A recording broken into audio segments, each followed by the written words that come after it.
Hey guys, welcome back. In this video, I'll show you how to add code snippets to WordPress site. Let's get started. So I actually asked ChatGPT to give me a code snippet that will allow me to use a dog cursor on my WordPress site. So I have this in here, this code snippet.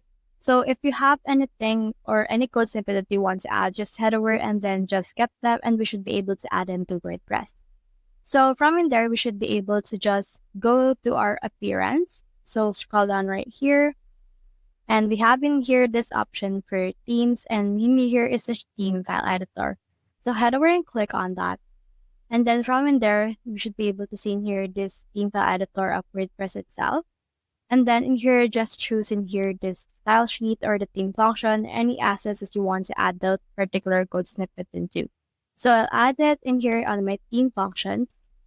And then from there, let's just head over and then just scroll down the very bottom.